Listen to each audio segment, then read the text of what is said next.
গতকাল রাতে আমরা সকল কাজ শেষ করে গরম গরম সিদ্ধ ডিম এবং হালিম খেতে চলে যাই।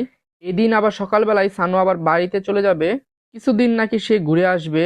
দোকান বন্ধ করে আমরা চলে যাই মাওনা চৌরাস্তা। আশেপাশে পরিবেশগুলো দেখতেছিলাম। মাওনা চৌরাস্তার এই সাইডটাতে বিশেষ করে হালিম বেশি পাওয়া যায়। রাত বাজে প্রায় 12টা, এখনো কিন্তু মাওনা চৌরাস্তা বেশ জমজমাট হয়ে উঠেছে। পরে আমরা কিছুটা পথ হাঁটতে হাঁটতে চলে আসলাম যেখানে হালিম বিক্রি করা হয়। আমরা এখন একটি দোকান থেকে প্রতিদিন হালিম খাই, মানে যখনই হালিম খেতে যাই তখন ওই দোকানটা থেকেই আমরা হালিম খাই। কিছুক্ষণ দাঁড়িয়ে আমরা গল্প গুজব করতেছিলাম আর দেখতেছিলাম হালিমওয়ালা ওইটা কি আসছে কিনা। আর যেহেতু সানু সকালবেলা চলে যাবে তাদের বাড়িতে, সে নাকি অনেক দিন ধরে বাড়িতে যায় না। আর তাদের বাসা হচ্ছে নেত্রকোনা কর্মকান্দা, যেহেতু ওই দিক দিয়ে বর্ডার খুব কাছে। আর পাহাড়ের দিকে কিন্তু অনেক বেশি সাবান পাওয়া যায় ইন্ডিয়ান। তো আমরা ভাবতেছিলাম তাদের দিয়ে কি কি আনানো যায় আমাদের জন্য।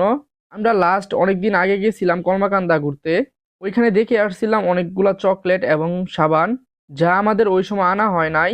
আমরা তাদের বলতেছিলাম ইন্ডিয়ান সাবান না আনলে কিন্তু মাওনাতে জায়গা নাই তার, মাওনাতে তাকে ঢুকতে দেব না। এমন করে আমরা ফাইজলামি করতেছিলাম। তারপরে চলে গেলাম হচ্ছে হালিমের দোকানের সামনে। গিয়ে তারপরে আমরা সুন্দর করে একটি বট বেছে নিই। হালিম খাওয়ার মেইন কারণ হচ্ছে আমাদের বটটাই বেশি ভালো লাগে। বট খাওয়া শেষ করে আমরা তিনজনের জন্য 3টি হালিম অর্ডার করে দেই। আর আমরা কিন্তু বরাবর এই দোকান থেকেই খাই। পরে ঝটপট করে আমাদের জন্য 3 বারে হালিম রেডি করে ফেলে। তারপরে আমরা হালিম নিয়ে টপ টপ করে গিলে ফেলতেছিলাম সবাই। হালিম প্রায় শেষ পর্যায়েই ওরা দেখি বসে দুইজনে মিলে ধুমধাম খাওয়া শুরু করছে।